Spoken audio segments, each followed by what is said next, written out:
Regina, would you mind taking a few questions about the case? I would mind, thanks. You would mind? I would mind, yes. Meaning you won't take I any? will not take any questions. Why not? I'm a public official.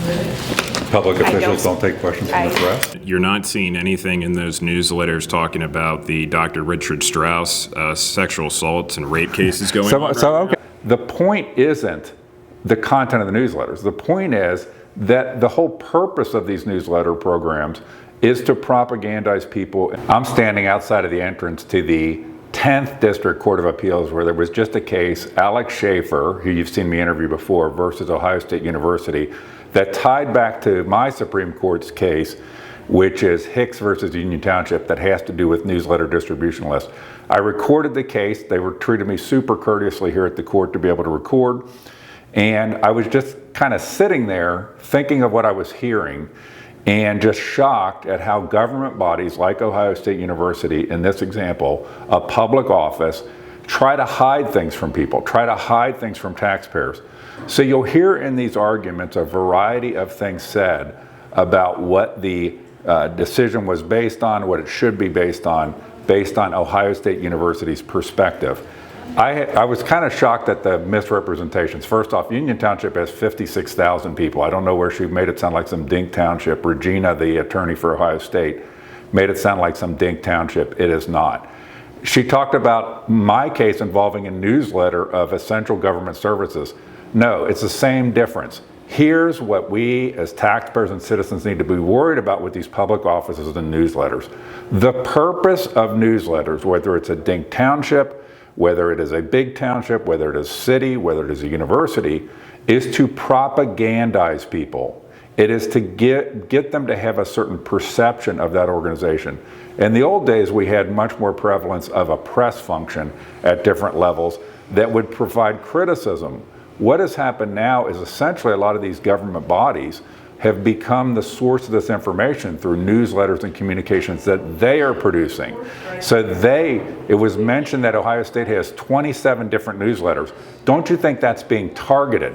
May it please the court. Good morning to the court and the counsel. My name is Alex Schaffer. I'm the appellant in this matter. This involves two central issues. The first is that the Ohio Court of Claims violated the doctrine of stare decisis in substituting a post-filing intermediate appellate court decision for controlling Ohio Supreme Court precedent, which is contrary to the own statutory mandates of Revised Code 2743.75. The second is that my public records request for email newsletter distribution list pursuant to Hicks v. Union Township document a particular activity of Ohio State which was found in the report and recommendation, and therefore meet the definition of records because it also documents a particular function and procedure of the university, specifically who they communicate with and how they do so. The task for this court is very simple. Apply the controlling law from the Ohio Supreme Court, which existed at the time of filing this complaint, and remand the cause, ordering that the newsletter distribution list be closed. In regards to point number one, this is something that the trial court really had a large issue with, is Revised Code 2743.75 G1 dictates where an appeal can be taken from the Court of Claims, which is specifically the appellate district where the public office is primarily located. It does not, under any circumstances, contrary to the trial court, state what law is to be applied. The substantive law provision of Revised Code 2743.75 is found in F1, which states the ordinary application of statute and case law as it existed at the time of filing of the complaint. Verbatim, at the time of filing of the complaint. What we have here is, the record is very clear. The decision from Hicks was issued by the Ohio Supreme Court on November 21st, 2024. My first public records request to the university was done on November 24th, and I amended that on November 25th. My complaint was filed with the Court of Claims on December 12th. The Doe decision from this court came out on December 17th, 5 days after I had actually filed my complaint. Statutorily, Doe cannot be applied without looking at any other circumstances. And to that point, Doe was appealed down the street to the Ohio Supreme Court, and the appeals for that case were not exhausted until July 17th of 2025, months after my complaint was actually filed. As it relates to stare decisis, I mentioned this in my objections, and this is inherently a large issue that we have here, is stare decisis controls the rule of law that is issued by the Ohio Supreme Court, and it controls every single court in this state. And as I noted in State Garabado from the 6th District this year, State v. Morris in 2001 from this very court, it doesn't matter whether an appellate court likes the decisions that come down the street or not, they are mandated to follow them. And interestingly enough, specifically in this case as well, Mr. Hicks's case originated in the Court of Claims. So the rule of law issued by the Ohio Supreme Court comes all the way down then to the 12th District and then the Court of Claims, but they still decided not to follow it. The issue then, what we have here, and I mentioned this in my merit brief, largely in page 15 and 18, is when you do not file, or when you do not follow a cornerstone of the legal system, which stare decisis is, and the Supreme Court just came out and said it is a cornerstone in 2004 in State v. Williams, is you create legal chaos because every single court in this state, different appellate courts, different lower courts, can have a different decision simply because, and that undermines what happens down the street at the Ohio Supreme Court. So it essentially makes their decisions null and void. And to that point, what I mentioned in terms of legal chaos with stare decisis, there was a case in 1997 that came from the 2nd Appellate District. It is Hapner v. Grange Mutual Insurance, and it's it's 1995, 2nd Appellate District out of Montgomery County.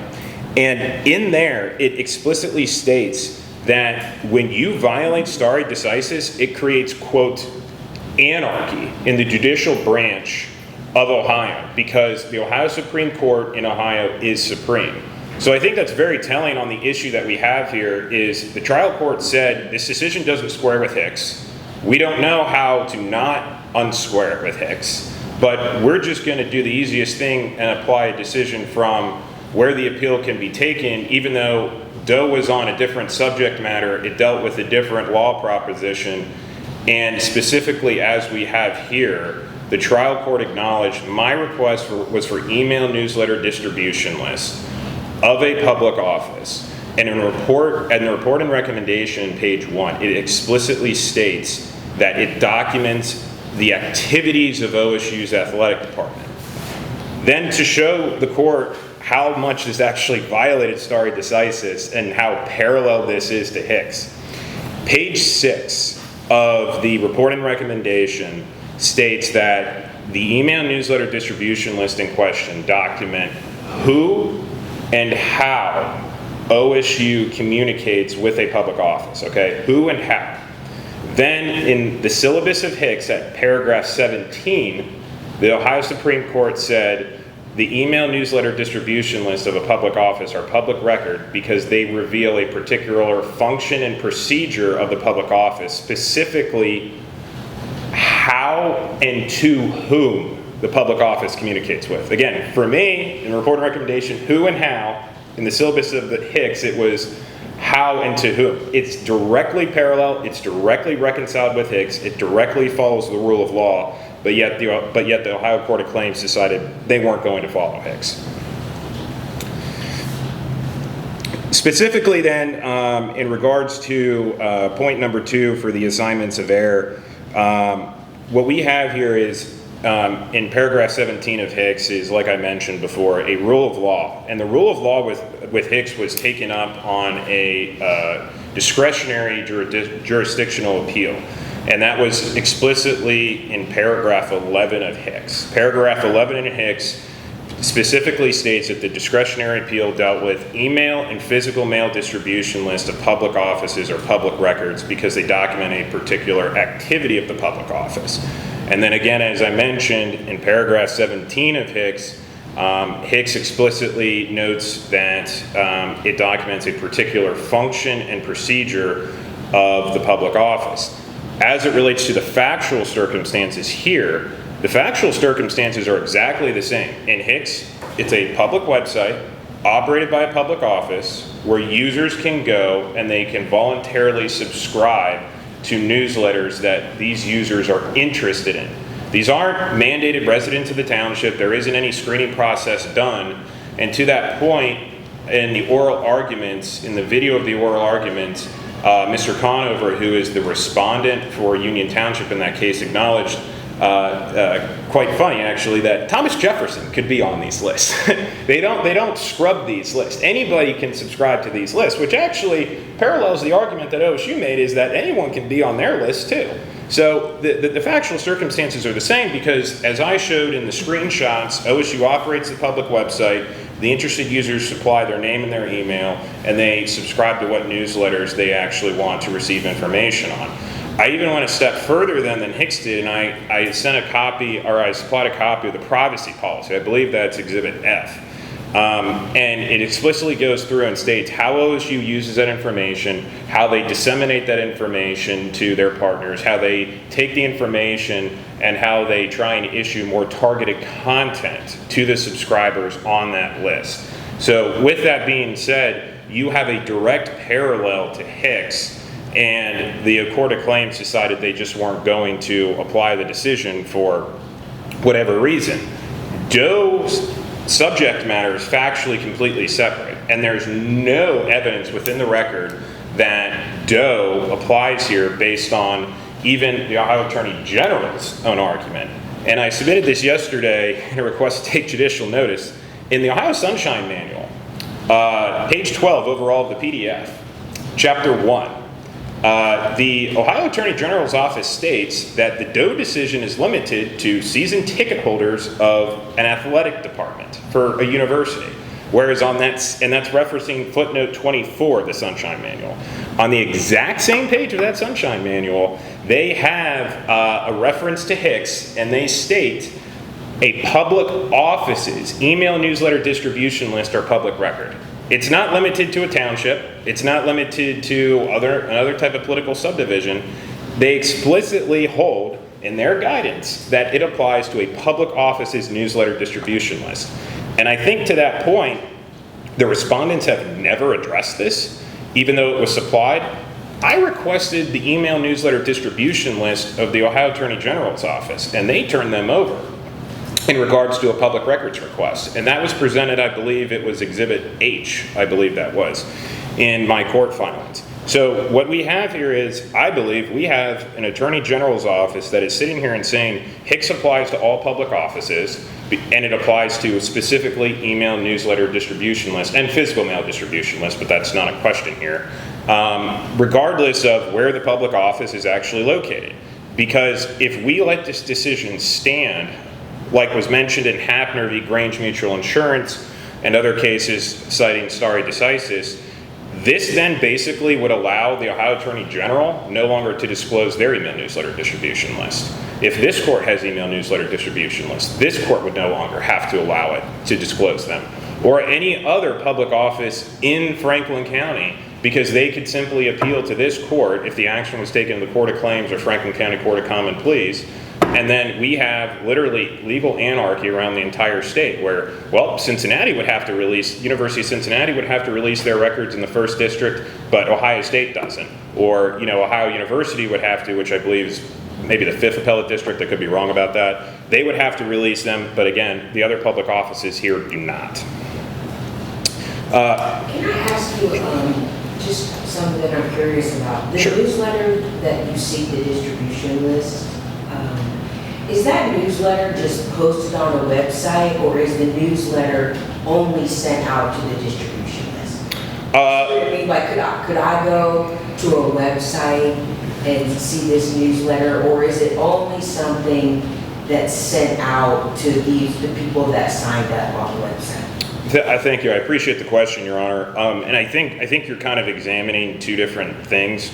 So the physical body of the newsletter list itself, that's not in question here. And if you look at Hicks, even the oral arguments for that, that was largely discussed. That's not really a matter of what's present here or not. But to your question, and I had filed this in my affidavit at Exhibit A, no, they are not posted anywhere, and you specifically have to subscribe to the public office's website to receive those. But what's interesting, and I saw this was also the same in Mr. Hicks's case, was I'm actually subscribed to those newsletters list, and I did not get that open letter from Ross Bjork. And to that point, these newsletter distribution, these newsletters are only open to people that OSU wants them to be open to, despite the fact that, again, for that first one that I requested, an open letter from Ross Bjork, the athletic director, it's only open to people that are on that list. So again, I didn't get that, and that's in Exhibit A, even though, again, I'm subscribed to be able to see those lists that are here in question. But again, that we're looking at, that it's kind of a different factual question in terms of the body of the newsletter versus the distribution list itself. You still have to answer our question whether you think they're relevant or not, though, right? Sorry, what was... You still have to answer our question whether you think it's relevant or not. Do I think it's relevant whether the body of the newsletter is available online? You can just move on. Okay, I'm sorry. Let me just give you a heads up, you have about a minute and a half remaining, so do you want to reserve that for rebuttal, or? Very quickly, one last point.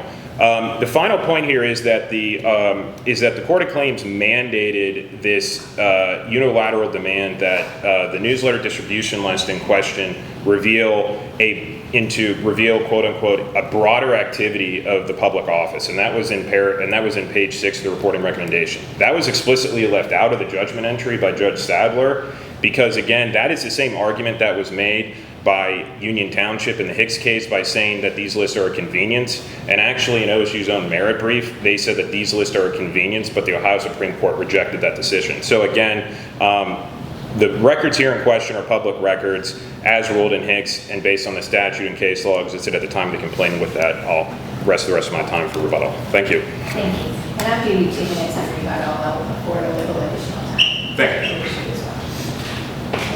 And Ms. Mendocino Dwyer, you may approach the podium. And you can take about 16, 17 minutes if you need it. Sure, I don't know that I will, but thank you, I appreciate it. Your Honors, and may it please the Court, my name is Regina Mendocino Dwyer, and I represent the respondents, The Ohio State University, in this matter. Your Honors, we request that this Court affirm the Court of Claims' lower decision in holding that the requested information is not a public record, as it does not document any activity or duty of the public office. This case truly comes down to one issue, but I will address the stare decisis issue that the appellant brought up as well. The main issue here is whether the names and personal email addresses of members of the public who sign up to receive newsletters about the university's athletic activities documents the activities or duties of that university. And the simple answer here is it does not. Now, I do want to point out briefly before getting into the meat of the argument that appellant's first issue that he addressed with the stare decisis argument, while he did address the stare decisis argument in his merit brief, he did not actually mention that Doe cannot be used as controlling law in the case. That is not something that was brought up in his brief, although it was brought up as an objection in the Court of Claims. So I do briefly want to point that out to the Court. Further, to correct a few misstated facts, the open letter and the newsletters in question here are publicly available on the university's websites, and any individual in the public can access that information without being subscribed to the newsletter.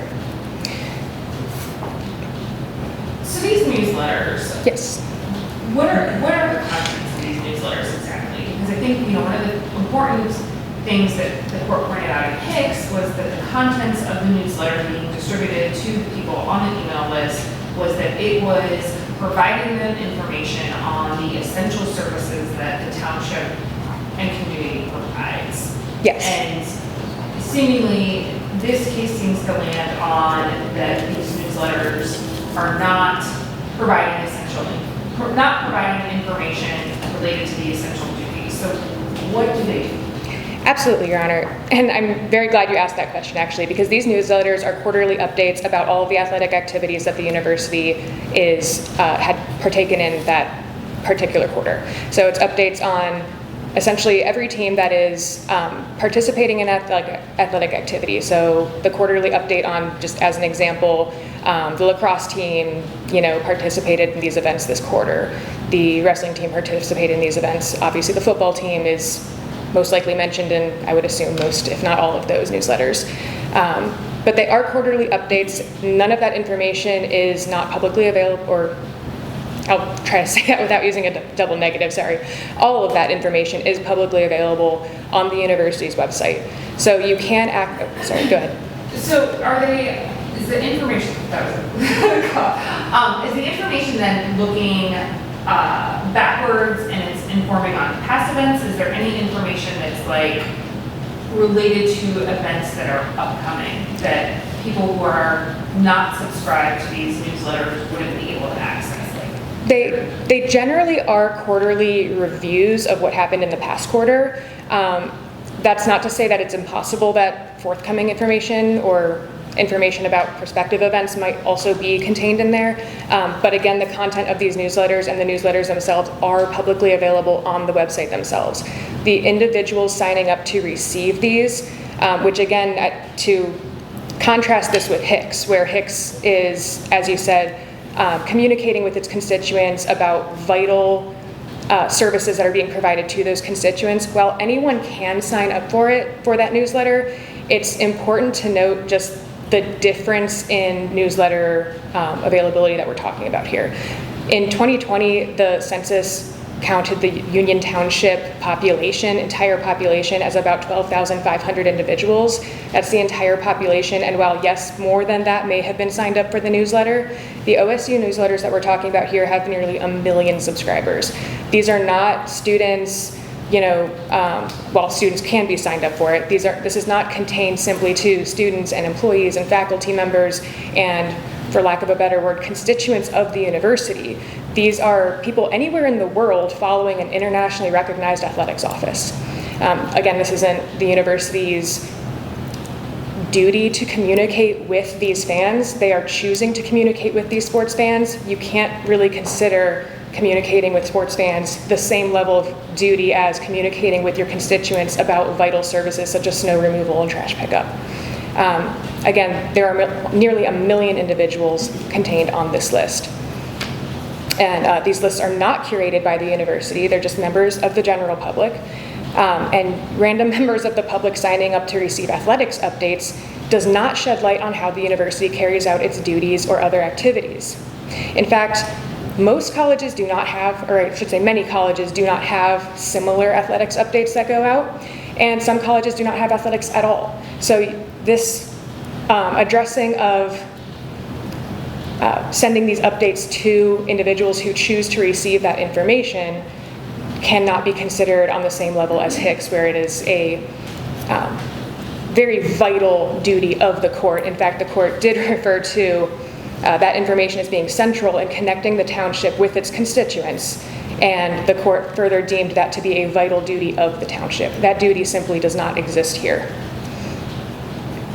While the content of the newsletters themselves certainly does create a public record, and those are publicly available, and would also be provided to anyone who requested them in a public records request, the personal contact information of those individuals requesting to receive that information is not a public record, as it does not shed any light on the activities of the office. The Supreme Court has held that in determining whether personal contact information is a public record, you have to look specifically at whether the information on its own, not in the context of what it's being used for, but on its own, sheds light on the university or on that public office's activities. And here it simply does not. Similar to Hicks, and again, different to this case, the Supreme Court also held in O'Shea that information contained in a questionnaire, which was used to determine whether local residents were affected by a local lead exposure, was subject to a Public Records Act disclosure. Like in Hicks, and unlike in this case, there's a clear difference in whether this personal information sheds light onto the activities and duties of that office. Specifically in this case, residents' home addresses, specifically in O'Shea, residents' home addresses shed light on the public office's efforts to communicate with those who are potentially exposed to this lead exposure.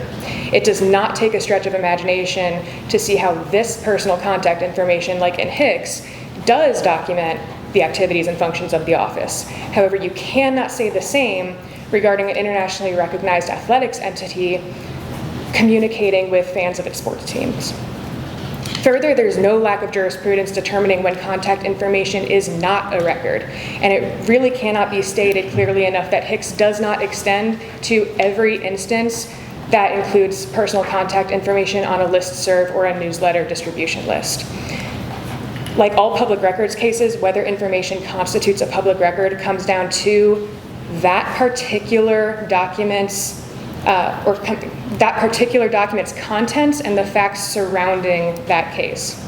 So, in other cases where personal contact information has not been used by or has not been deemed a public record, we have several cases by the Supreme Court, all of which have been cited in my brief, but this includes McCleary versus Roberts, where the court held that personal information about children using a recreational center's pools, quote, does nothing to determine any aspect of that public office.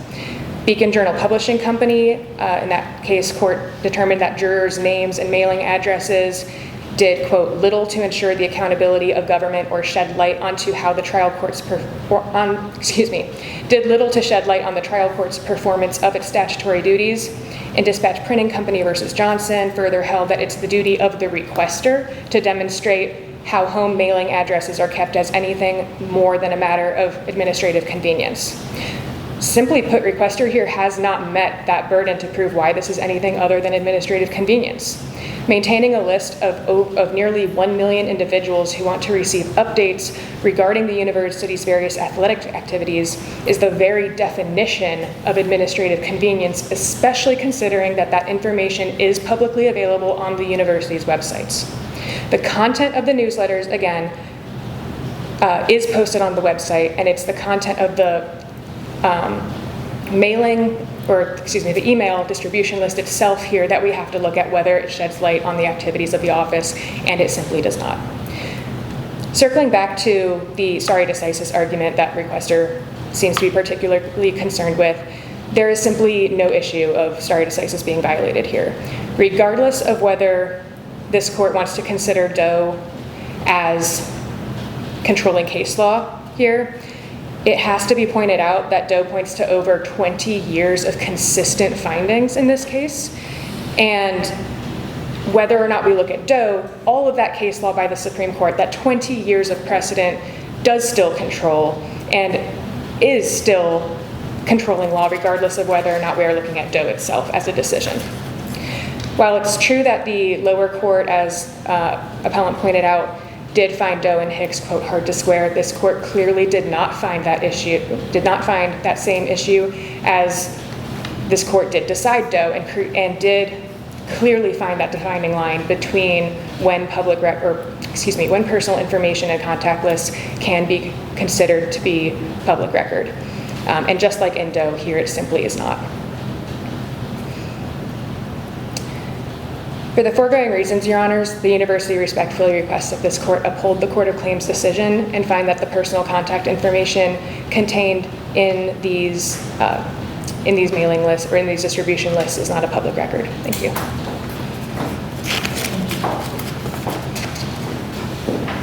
Mr. Chief, you can have 2 minutes for the Thank you. I'd like to address the issue regarding services of the township and whatnot.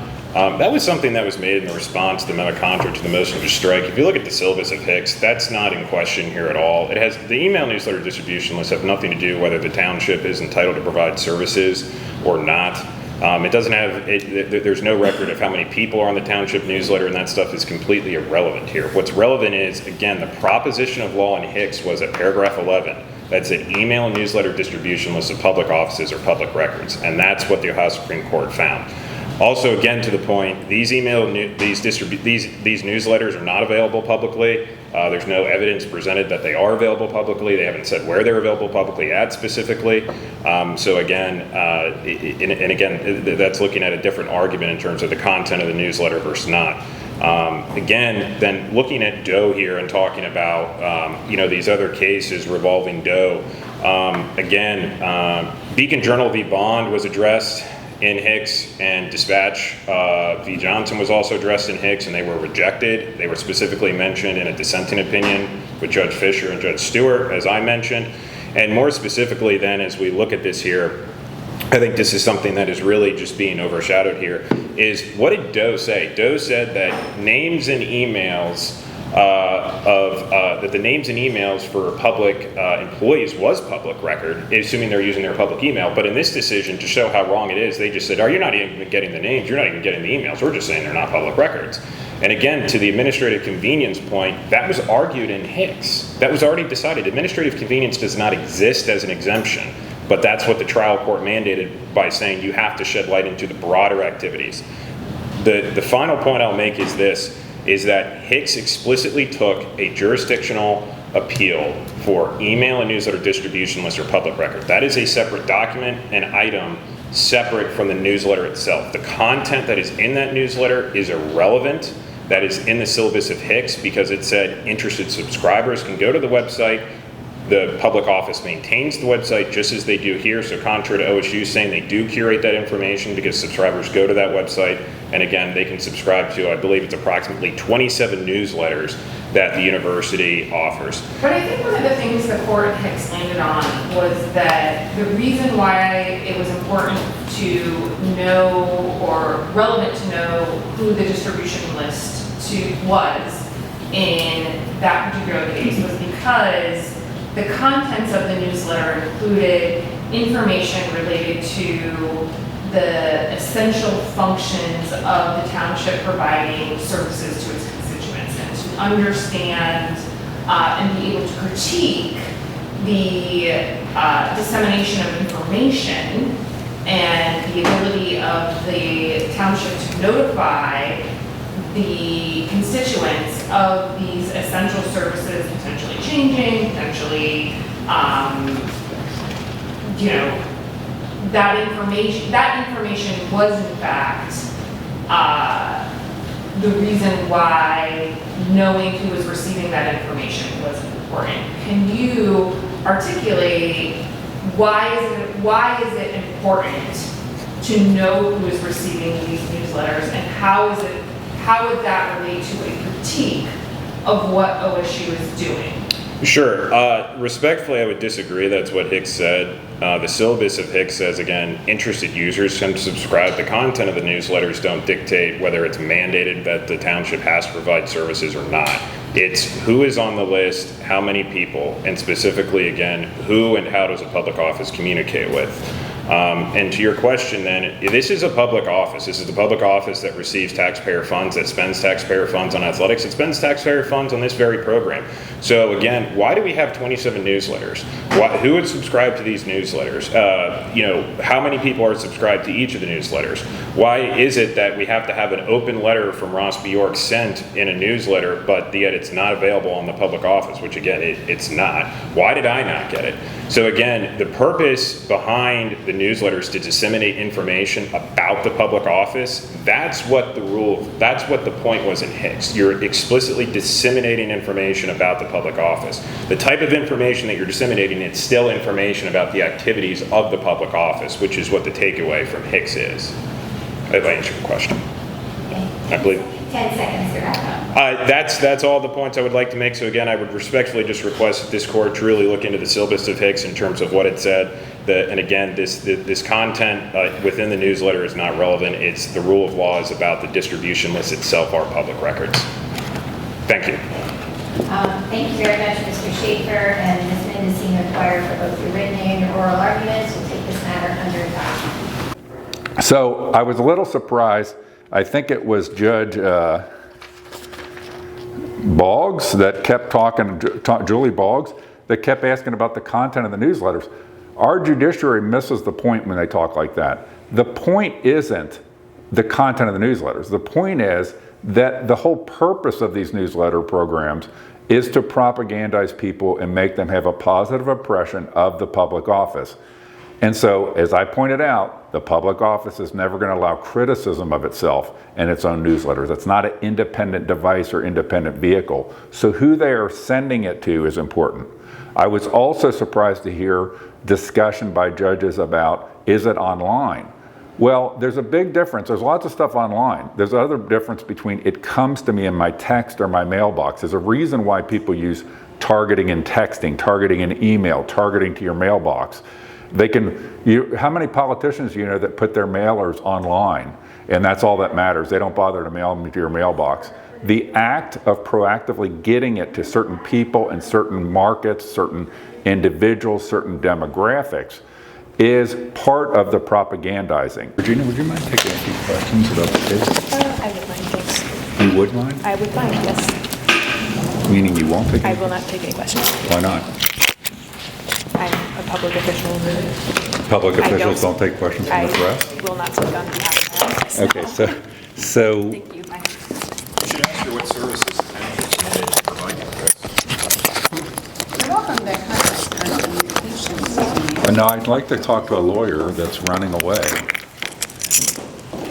It's not the purpose of the newsletters to propagandize people, and isn't it important for citizens to know who the government is sending information to? I'm sorry, I'm trying to get comments from you. Does anybody here have any comments? I have, and they've not given me any comments. May I ask your name? By the way, Union Township has 56,000 people. Okay, I'm here with Alex Schaffer. You were the appellant in that case, so what do you think? I think it was interesting. I think obviously based on the statute and the case law, I think it's very clear that the Court of Claims got it wrong, and I think that OSU just kept on trying to talk about the content of the newsletters list, if they're available online, and all of that stuff is irrelevant as the Supreme Court held in your case. They're not online, but have you seen some of these newsletters? I have seen some of them, and again, you're not seeing anything in those newsletters talking about the Dr. Richard Strauss sexual assaults and rape cases going on. So that's what I was. An independent press reporting on OSU sports would probably have articles articles also that were critiquing things that had happened or reporting bad things that had happened. In the ones that you've seen, have you ever seen them report bad things? I have never seen OSU go through and put themselves in a negative light whatsoever. Absolutely not. So that's the fundamental point I make, and I try to make in my case, and it's scary to listen to these judges that are still don't seem to get the notion that the purpose of these newsletters is to propagandize people. And so there used to be more of an independent media that might have had something on Ohio State sports, but that doesn't maybe exist the same way anymore. The government entities, the public offices, have now gone into the business of we'll be the news provider and we'll decide what news you want to hear, and we'll have all that news be designed to make you feel good about us, that we're doing the right thing and we're on the positive track. And we'll decide who does and does not get those, even if they are or are not registered for it. Like you were registered, but you weren't getting them, and I was registered and I wasn't. How do I know what's happening when I don't get the communications, when I'm not able to see who's actually on the list to get the communications to observe, hey, I'm not there, but I signed up? That's a great point. And again, this was asked, and again, I think it's irrelevant, and OSU misrepresented by saying that those newsletters are available publicly and they're distributed quarterly. That's not true. Specifically, I supplied an exhibit about the Go Bucks Weekly newsletter and how it's distributed again on a weekly basis. So again, you really have to look at why they're sending these out and who they're sending them out to, and again, who they don't want to send them out to. Well, one of the points that I made in Hicks versus Union Township was that we're just one step away, and I don't think they were actually doing this in Union Township, where they could have different newsletters. Let's have a newsletter for Republicans. Let's have a newsletter for Democrats. Let's have a newsletter for black people. Let's have a newsletter for white people. Let's have a newsletter for young, for old, for this, for rich, for poor, where we could make all of those, we could have selected, curated messages in any one of those newsletters to make each of those audiences feel like we're doing exactly what you want and we're awesome as elected officials. Now, what I heard you say was that there's actually 27 different newsletters, or I think I might have heard her say that, for Ohio State, which tells me they're already curating content by newsletter. That's the most astonishing thing, and really why I requested it, is why are we sending out 27 different newsletters, and how many people are on each of these? How many people are overlapped on these? Because it's like, for an athletic department like that, think about that. 27. Think about the time, Right. the money, the energy that it takes to even do that, and the government resources that we're putting forth with that. So why don't we see how many people are on here and who is on here? Where government is able to create the impressions, separate and distinct impressions in different constituencies of that government is serving their interests, when in reality it could all just be nothing more than propaganda. All right, thank you, Alex, for taking a few minutes to speak to me. Thank you, I appreciate it.